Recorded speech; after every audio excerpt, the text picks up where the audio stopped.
大家好，我係蔡偉雄啊。咁我琴日咧喺 Facebook 度咧就講過一件事嘅，就係喺今日3月14號咧1點鐘至3點鐘啦，3點鐘至5點鐘咧都唔做呢個占卜嘅，同埋叫大家唔好去廟宇度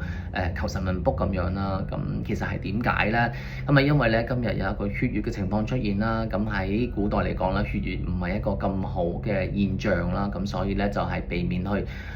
占卦問卜咁樣啦嚇。咁其實啦喺呢一個天文學裏邊咧，咁呢個血月咧係點樣產生咧？就係因為咧地球咧就遮住咗呢個月亮啦，咁太陽個光就喺個兩個底部度射過去，面部同埋底部射過去啦，所以產生咗一啲顏色上嘅變化咁樣啦嚇。咁但係咧就喺一啲資料搜集底下啦，就講關於呢個血月嘅情況咧，有啲咩事會發生咧？咁就係話咧喺中國歷史書上面就係提到咧呢個月色變嘅時候咧，代表有戰爭同埋有啲災害嘢發生，或者啲乾旱嘅嘢啦嚇。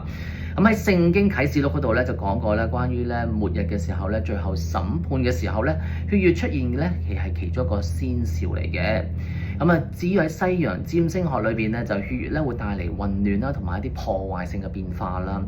但係咧唔係一定係負面嘅，可能有機會帶來一啲新嘅開始啊，又或者係一啲新嘅變化，但係咧必定會有一啲咧舊嘅嘢會結束先嘅嚇。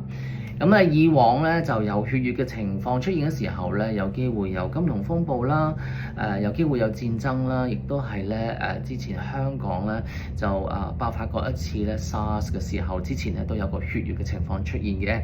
咁咧可能唔會話次次因為有呢個血月嘅情況出現咧，就會有咁嘅事發生啦。咁我就咧開咗個奇門遁甲盤啦嚇，就以呢個今日嘅2點半嘅時候咧去開嘅時候咧。咁呢個卦象咧就講一啲乜嘢咧嚇？首先咧見到一個道門啦，道門咧就臨咗喺呢個咧開門位，咁係其實係咩意思咧？係有機會解一啲工作上面好多阻滯嘅發生啊，又或者可能有機會係一啲閉門會議，或者係有一啲秘密嘅嘢會揞住咗唔出聲咁樣，但係會準備會開始咁樣啦嚇。跟住咧佢有一個丁家貴嘅現象啦嚇，丁家貴現象咧亦都係講話咧即係會鬧交啊，人情反覆啊，好多動盪啊，亦都可能有啲虛詐嘅事咁樣啦嚇。失業率咧可能有會再有步提升嘅機會啦嚇。如果同人哋嗌交成嘅話咧，就有機會會輸啦。當然啦，講一個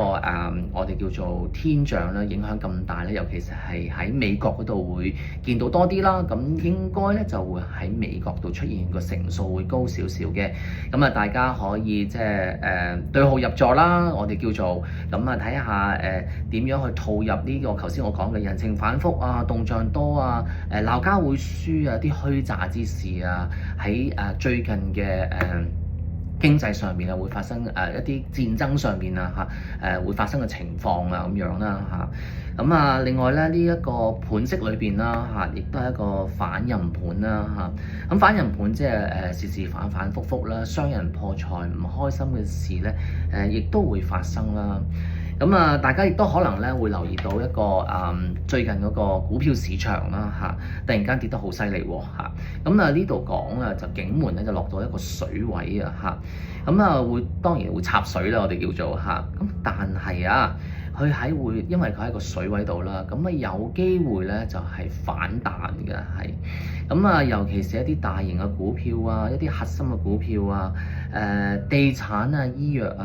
如果大家有購買呢類型嘅股票嘅話咧，就小心個波動可能有機會比較大一啲啦嚇。亦都講成個格局裏邊咁講啦，有機會係一個圈套或者係好多誤會嘅之事。係咪究竟即係話究竟要即係整到市場要冧落去，跟住咧再買翻上去先有錢賺啦，定係有其他意思啦？我就唔去揣測啦嚇。當呢個血月嘅時候咧血月咧個情況咧會 last 到去3點至5點嘅時候咧另一個盤裏邊就會講一啲咩咧佢講一啲咧就係話有啲腰斬嘅情況出現亦都可能講話咧有啲人咧要斬倉咁樣啦亦都講話咧本來有一個合作嘅機會嘅本來講好咗份合約，但係突然間有人話反口失信甚至會惹來一個破財嘅現象啦亦都有人會走佬啊，或者會甩啲貨啊嚇。咁如果做生意嘅朋友咧，咁我相信就要小心少少啦，即係最好收晒錢啊先好交貨啊，又或者可能係收大部分錢先好落單去做呢個貨俾人哋咁樣啦嚇。咁千祈唔好賒數太多啦。咁呢個係我睇到嘅現象會出現係啦。咁我諗我下一個咧就會講咩咧？就係新嘅現象啦。咁希望大家留意一下，多謝。